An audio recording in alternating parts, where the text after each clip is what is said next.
दोस्तों आज है 24 सितंबर और आज की सबसे बड़ी न्यूज ये है कि चारों तरफ खुशी मनाई जा रही है कि फिलिस्तीन को एक फ्री स्टेट का दर्जा मिलने वाला है।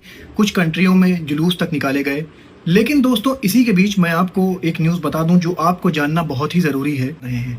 चारों तरफ गोलीबारी हो रही है और लोग मारे जा रहे हैं। ये सिलसिला खत्म नहीं हुआ है। यूएन में भले ही हर कंट्री रिकॉग्नाइज कर रही हो फिलिस्तीन को, फिलिस्तीन के सपोर्ट में आ रही हो और कह रही हो कि फिलिस्तीन को अलग कंट्री का दर्जा मिलना चाहिए, लेकिन इसी बीच अगर पिक्चर का दूसरा पहलू देखें तो गाजा में कोई फर्क नहीं पड़ा है।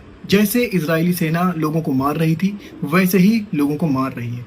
कड़े से कड़े उनके बयान आ रहे हैं यूरोपियन कंट्रीज के, लेकिन एक्शन नाम की कोई चीज़ दिख नहीं रही है दोस्तों कि वहाँ पे फोर्स उतारी जाए नाटो की या फिर ऐसा कुछ किया जाए कि इजराइल के ऊपर दबाव पड़े। लेकिन ऐसा कुछ भी देखने को नहीं मिल रहा है। सिर्फ अब तो लग रहा है कि लोग बातों के शेर हैं, ग्राउंड लेवल पे कोई काम नहीं हो रहा है।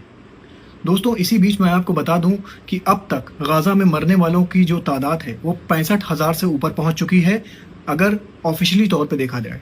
अनऑफिशियली तौर पे तो काफ़ी ज़्यादा हो गई होगी। इसराइल लगातार मजम्मत कर रहा है यूएन कंट्रीज़ की कि आप लोग जो फ़िलिस्तीन का साथ दे रहे हैं तो एक तरह से आप हमास का साथ दे रहे हैं। दोस्तों जब इसराइल को किसी के ऊपर कुछ ब्लेम लगाना होता है तो वो उसके पीछे हमास को लगा देता है कि भाई आप हमास के साथ मिले हुए मुझे लग रहे हैं। यही बात वो कह रहा है। फ्लोटिला जहाज़ जो चले हैं और जो मदद का सामान लेके गाजा पहुंच रहे हैं उनको ये कह रहा है कि इन जहाज़ों के पीछे हमास है और इन जहाज़ों का मकसद हेल्प पहुंचाना नहीं है बल्कि हमास की मदद करना है। दोस्तों जहां भी इसको कुछ ऐसी हरकत करनी होती है, हमला करना होता या फिर कुछ ऐसा करना होता है कि अपने आप को जस्टिफाई कर सके, तो वहां पे ये फौरन हमास को ले आता है। जैसे कि अब ये फ्लोटिला जहाज बस पहुंचने ही वाले हैं, लेकिन इजराइल ने कह दिया है कि अगर हमारी नेवी की ब्लॉकेट जो लगी हुई है गाजा कोस्टल एरियाज में, अगर उसको तोड़ने की कोशिश करी तो फ्लोटिला जहाज नुकसान उठा सकते हैं।